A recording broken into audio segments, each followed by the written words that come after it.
প্রিয় শিক্ষার্থী, তোমরা কেমন আছো? আশা করি সবাই ভালো আছো। আমি মোহাম্মদ ইউনুসুর রহমান। আজকে আমি তোমাদের সামনে উপস্থিত হয়েছি একাদশ দ্বাদশ শ্রেণীর উচ্চতর গণিত প্রথম পত্রের ম্যাট্রিক্স ও নির্ণায়ক নিয়ে। গত কয়েকটি ক্লাসের মাধ্যমে আমি ম্যাট্রিক্সের ধারণা দিয়েছি, যতটুকু পেরেছি ততটুকুর মধ্যে ধারণা দিয়েছি।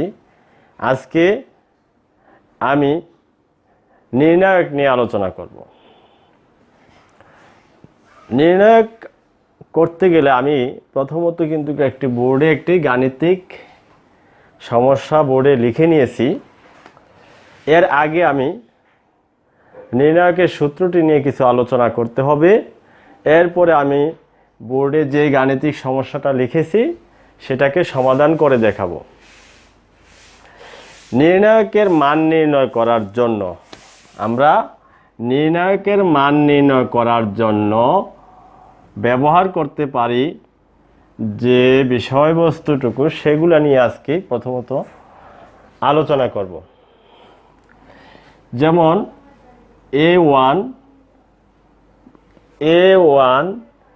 B1, C1, A2, B2, C2, A3, B3, C3। এই যে একটা নির্ণায়ক লিখেছি, নির্ণায়ক করার জন্য যে সূত্র প্রয়োগ করা লাগবে, আমাদের ওই সূত্রটি বোঝানোর জন্য আমি মূলত একটি সূত্র প্রয়োগ করার জন্য লিখেছি। এখন আমরা এই যে নির্ণায়ক, এখানেও একই রকম ম্যাট্রিক্সের মতো সারি কলাম, এই সারি কলামের মাধ্যমে আমরা যে নির্ণায়কের সমস্যাগুলি সমাধান করব, তার জন্য আমরা প্রথমত দেখে নেই এই যে সারি এবং কলাম, এই সারি এবং কলাম এর মধ্যে কোন চিহ্নটা কিভাবে অবস্থান করেছে সূত্র অনুসারে। দেখো, এটা হবে প্লাসের, এটা মাইনাসের, আবার এটা প্লাস, তার মানে প্লাস মাইনাস প্লাস। আবার এই যে এটা মাইনাস, এটা হবে প্লাস, এটা হবে মাইনাসের, এটা প্লাস, এটা মাইনাস, এটা প্লাসের। মূলত নির্ণায়কের যে ভুক্তিগুলো আছে এইভাবে চিহ্নগুলা নিয়ে আছে। যদিও আমাদের গাণিতিক সমস্যার মাধ্যমে এরকম মাইনাস প্লাস চিহ্ন থাকবে, তারপরও আমাদেরকে এই নির্ণায়ক করার জন্য যে ভুক্তিগুলো আমরা লিখেছি, এগুলার মধ্যে আমরা মনে মনে কল্পনা করতে হবে যে এটা প্লাসের, এটা মাইনাসের, এটা প্লাসের, আবার minus plus minus, plus minus plus. এখন দেখো, আমরা এটাকে একটা সূত্রের আকারে প্রকাশ করব। এই যে দেখো, আমরা যদি এই যে প্রথম সারি এবং কলামের প্রথম ভুক্তিটা নেই, এই যে এই ভুক্তিটাকে আমরা নেই, তাহলে কি আসবে? এটা প্লাসের, এই যে দেখো প্লাসের, প্লাসের লিখব A1। এরপরে আমরা এটাকে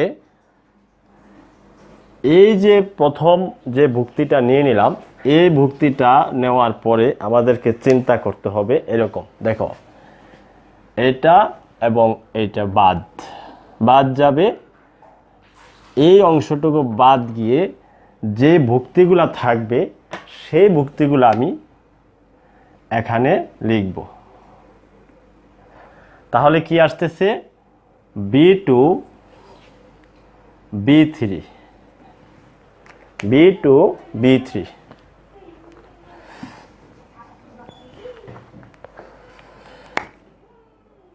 B2 B3 আবার C2 C3। আবার দেখো আমরা প্রথম ভুক্তিটা নিয়ে কাজ করেছি। এখন এই যে ভুক্তি আছে প্রথম সারির মধ্যে যে এই ভুক্তি আছে এই ভুক্তিটাকে নিয়ে যদি আমরা নির্ণায়ক তৈরি করি তখন দেখো কি হয়, এই কলাম বাদ যাবে, এই সারি বাদ যাবে, থাকবে কি B1 C1 B3 C3। এভাবে ধরে নেবে B1 C1 B3 C3। এখন দেখো আমরা যদি লিখি তাহলে প্রথমটা ছিল প্লাসের, দ্বিতীয়টা কিসের, মাইনাসের। এই যে দ্বিতীয় প্রথম সারির দ্বিতীয় ভুক্তিটা হবে মাইনাসের। মাইনাসের A2 লিখলে এখানে একটা নির্ণায়ক লিখে আমি একটু আগে যেটা দেখিয়েছি যে এটা বাদ যাবে আর এই সারি বাদ যাবে আর কলাম বাদ যাবে, থাকবে B1 C1 আবার B3 C3। একইভাবে যদি এখন এই ভুক্তিটাকে নিয়ে নেই তাহলে কি হবে, এই কলাম বাদ যাবে, সরি এই সারি বাদ যাবে, কলামটা বাদ যাবে। তাহলে এটা কিসের, প্লাসের। আমরা লিখে নেব প্লাসের কি লিখব, এই যে A3টা লিখব। এইভাবে সারি এবং কলাম যদি বাদ দেই তাহলে থাকতেছে কি B1 B2 C1 C2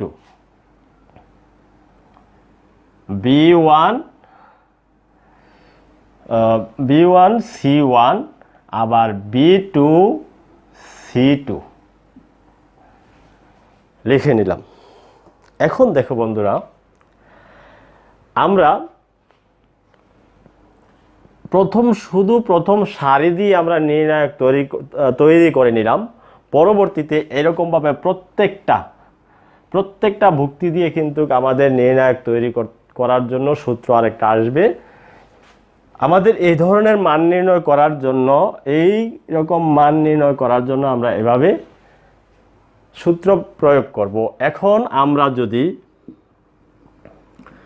এটাকে লিখি কি করা যায়, এই যে দেখো উপর থেকে নিচে যখন নামবো তখন প্লাসের B2 C3 এটা হবে B2 C3। আবার নিচ থেকে যখন উপরে উঠব তখন এটা হবে মাইনাসের। তাহলে মাইনাসের C2 B3 C2 B3 আমরা এটা ব্র্যাকেট দিয়ে দিব। এবার এটাতে আসি, A2 লিখে একইভাবে এভাবে যদি উপর থেকে নিচের দিকে নামি তাহলে প্লাস বসবে এর আগে আর এটা হয়ে যাবে B1 C3। আবার এভাবে যদি আমি উপরের দিকে যাই তাহলে হবে C1 B3। মাইনাসের ওঠার সময় নিচ থেকে যখন উপরে উঠব তখন এটা হবে মাইনাসের C1 B3।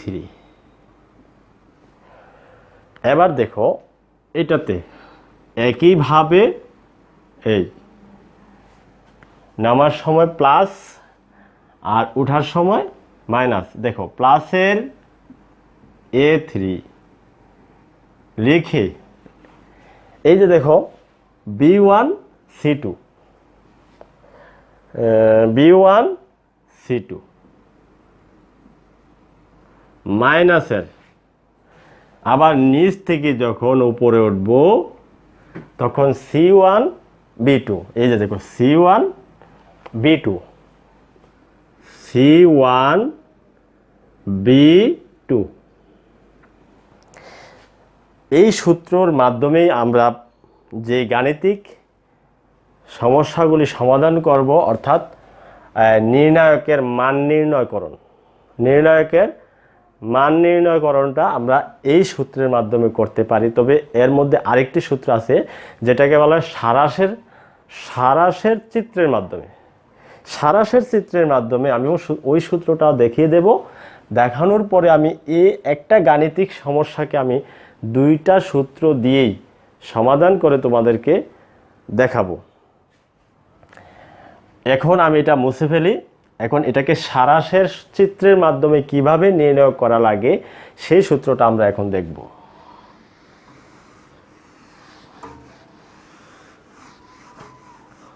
সারাশের চিত্রের মাধ্যমে সমাধান করতে হলে আমরা কি করব, এই যে ভুক্তিগুলো আছে সবগুলা ভুক্তিকে প্রথমে সাজিয়ে লিখব।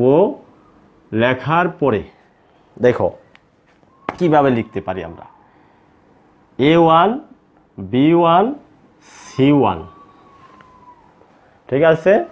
আবার A2 B2 C2, A3 B3 C3। আবার প্রথম কলামটা নিয়ে নেব, A1 B1 C1। আবার দ্বিতীয় কলামটা নেব, A2 B2 C2। ঠিক আছে। এখন সারাশের চিত্রের মাধ্যমে যে সূত্র প্রয়োগ করব আমরা, দেখো এইভাবে প্রথমত আমরা এইভাবে চিহ্নিত করে নেই। দেখো এই ভুক্তিগুলাকে এইভাবে লিখে নেব প্রথমে, লেখার পরে এভাবে চিহ্নিত করে নেব। চিহ্নিত না করলেও চলবে, তবে বোঝার জন্য সহজে আমরা এইভাবে চিহ্নিত করে নিলে ভালো হয়। দেখো এইভাবে আমি উপর থেকে নিচের দিকে নামতেছি, এটার বেলা সেম সিস্টেম, উপর থেকে নিচের দিকে নামছি। এখন দেখো আমরা কিন্তু কথা আছে যে উপর থেকে যখন নিচের দিকে নামবো তখন কিন্তু প্লাস দিয়ে নামবো, আবার নিচ থেকে যখন উপরের দিকে যাব তখন কিন্তু মাইনাস দিয়ে যাব। এই যে দেখো এটার সাথে এটা, এরপর এটার সাথে এটা, আবার দেখো এটার সাথে এটা, এটার সাথে এটা, আবার দেখো এভাবে যাবে, এভাবে যাবে। এই যে আমরা চিহ্নিত করছি শুধুমাত্র, এখন এটার গুণ কিভাবে করা লাগবে সেটা তোমরা একটু মনোযোগ সহকারে দেখলে অবশ্যই সহজে বুঝতে পারবা। দেখো আমরা কিন্তু আগেই বলেছি উপর থেকে যখন নিচের দিকে নামবো তখন কিন্তু প্লাস দিয়ে নামবো, এবং এই যে তীর চিহ্ন উপর থেকে নিচের দিকে আসতেছি, এটা তিনটি ভুক্তি গুণ হবে। তাহলে আমাদের এই সূত্রটা প্রয়োগ হবে A1 B2 C3। আবার এটা প্লাস দিয়ে নামছি আমরা, আবার এটার বেলাও প্লাস দিয়ে নামবো। প্লাস দিয়ে যখন নামবো তখন কি দেখো A2 B3 C1, A2 B3 C1।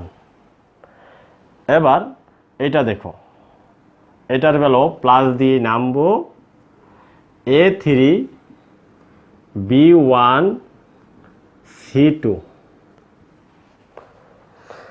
এখন দেখো নিচ থেকে যখন উপরে যাব তখন কি হয় দেখো C1 B2 A3 মাইনাস, নিচ থেকে উপর দিকে যাওয়ার সময় আমরা মাইনাস দিয়ে যাব। দেখো C1 B2 A3, আবার এটা C2 B3 A1 মাইনাসের C2 B3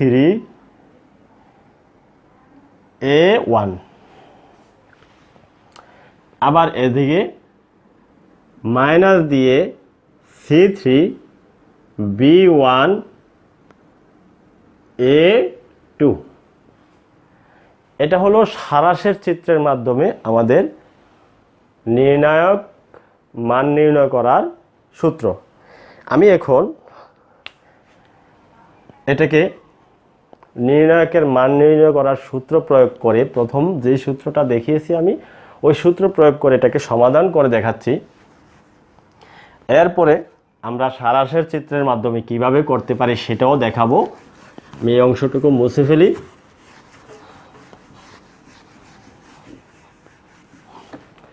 এই যে দেখো,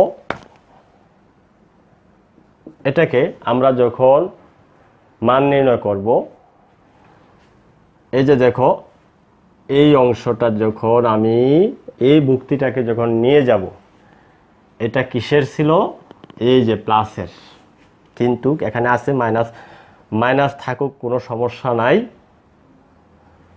মাইনাস থাকুক, কোনো সমস্যা নাই।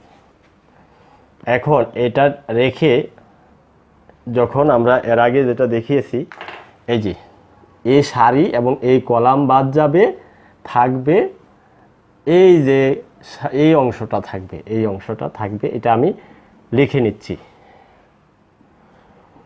4 2 -3 2। এবার এই যে অংশটা আছে, যদি এই ভুক্তিটাকে আমি নিয়ে নেই তাহলে কি আসতেছে দেখো।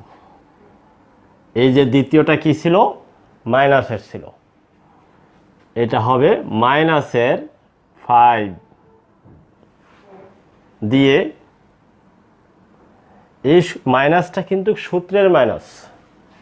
এই যে দেখো, এইটার ক্ষেত্রে আমরা এই সারি এবং এই কলাম যখন বাদ দিই থাকতেছে 3 2 1 2, 3 2 1 2।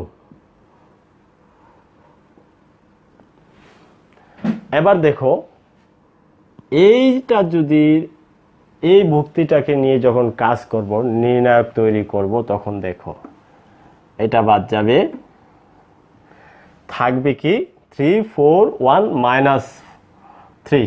তাহলে এটা কি হবে? প্লাসের 1 নির্ণায়ক চিহ্ন দিয়ে হবে 3 4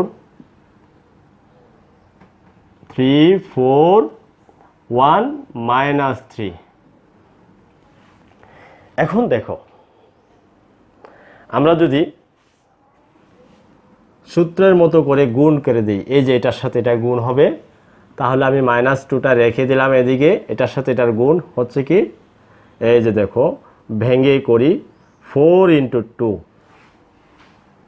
মাইনাস, সূত্রের মাইনাস নেওয়ার সময় প্লাস, উপর থেকে নিচের দিকে প্লাস, আবার নিচ থেকে উপরের দিকে ওঠার সময় মাইনাস। তাহলে দেখো -3 × 2। আমি এটাকে একটু সেকেন্ড ব্র্যাকেটের মাধ্যমে আবদ্ধ করি।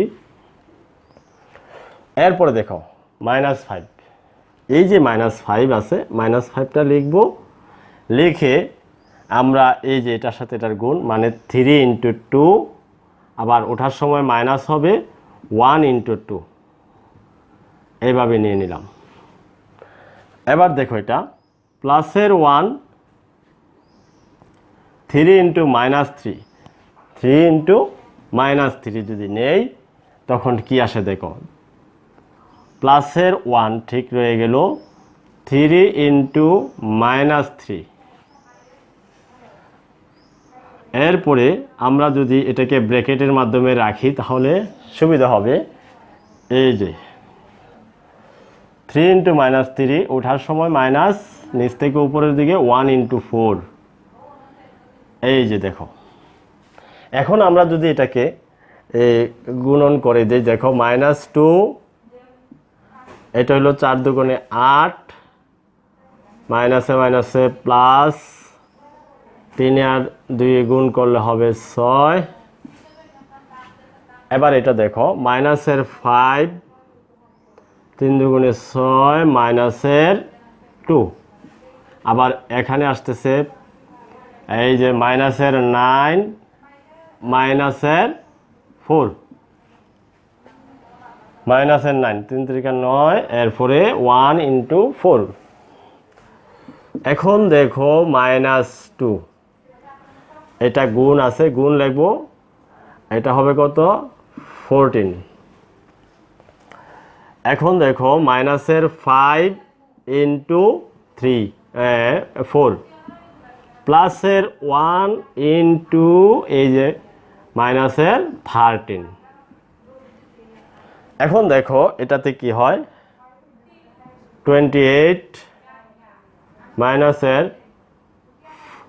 4 5 20, মাইনাসের 13। এখন সবগুলো আমরা মাইনাস পেয়েছি, সুতরাং এটা আমরা যোগ করব। তাহলে কি হচ্ছে দেখি 48 48, এরপরে 13, এখানে 1 4 5 6, দেখি ঠিক আছে 48 13, হ্যাঁ হয়ে গেল, মাইনাসের 61। এভাবে আমরা নির্ণায়কের মান নির্ণয় এই সূত্রের মাধ্যমে করতে পারি। এখন আমি দেখব সারাংশের সূত্রের মাধ্যমে এই নির্ণায়কের মান কিভাবে বের করা লাগে। তাহলে এটা আমরা পেয়েছি কত 61। এখন এটা আমরা সারাংশের সূত্রতে যাব। সারাংশের সূত্রতে যেতে গেলে আমরা এই ভুক্তিগুলিকে একটু সাজিয়ে লিখতে হবে। এরপরে আমাদের গুণ করে নিতে হবে। দেখো -2 5 1, 3 4 2, 1 -3 2।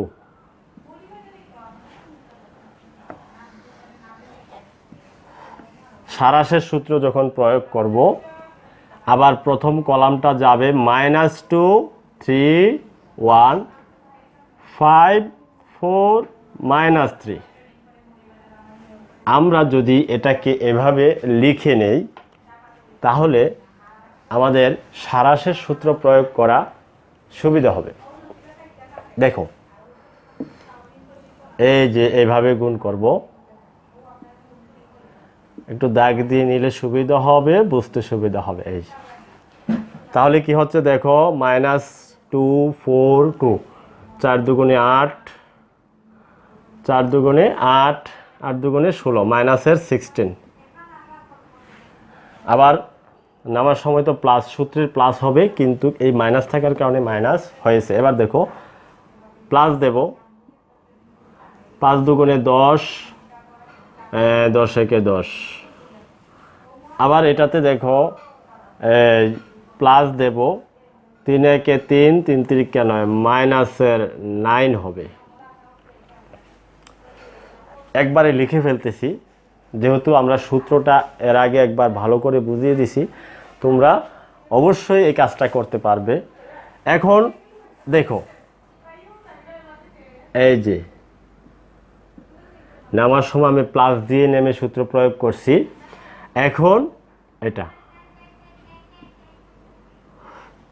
এটা করছি। এইবার আবার এদিকে যখন করব এই, তাহলে আমরা কি করব, নামার সময় কিন্তু প্লাস দিয়ে নামছি, ওঠার সময় আমরা মাইনাস দিয়ে উঠব। দেখো আমি শুধু একটা একটা তীর চিহ্ন দিয়ে দিলাম। এবার দেখো -4 একে 4। আবার এটা দেখো 2 দুগুণে 4, 3 4 12, সূত্রটা আছে মাইনাসের, সূত্র আছে মাইনাসের। তাহলে কি মাইনাসে মাইনাসে প্লাস, প্লাসে আর সূত্রের মাইনাসে মাইনাস, এই যে মাইনাসে মাইনাসে প্লাস প্লাসে আর ওই সূত্রের মাইনাসে হবে মাইনাস। তাহলে 3 দুগুণে 6, 6 দুগুণে 12। আবার আমরা এটাতে দেখতেছি সূত্রের মাইনাস বসবে। এই যে দেখো 3 দুগুণে 6, 5 6 30। আমরা এখন দেখি 30, এই যে দেখো 15, 16, আচ্ছা 30, 30, 40, 30, 40, 44, 46, 46 10 56, মানে 1 কমবে 55, 55 10 65, 65 আর 6 হবে 65 আর 6 71, মাইনাসের 71, 71। এরপরে প্লাসের 1 আর প্লাসের 10। তাহলে আমরা পাচ্ছি কি মাইনাসের 16। দেখো মান নির্ণয় করার জন্য যে সূত্র প্রয়োগ করছি, সারাংশের সূত্রের মাধ্যমেও আমরা যে রেজাল্ট পেয়েছি, মান নির্ণয়ের সময় কিন্তু ঠিক একই রেজাল্ট পেয়েছি। আশা করি তোমাদের এই গাণিতিক সমস্যাটাকে বুঝতে তোমাদের সমস্যা হয়নি। আমি পরবর্তীতে আরও গুরুত্বপূর্ণ কিছু গাণিতিক সমস্যা নিয়ে তোমাদের সামনে হাজির হবে। এই পর্যন্ত আজকের ক্লাস রেখে দিলাম। আল্লাহ হাফেজ।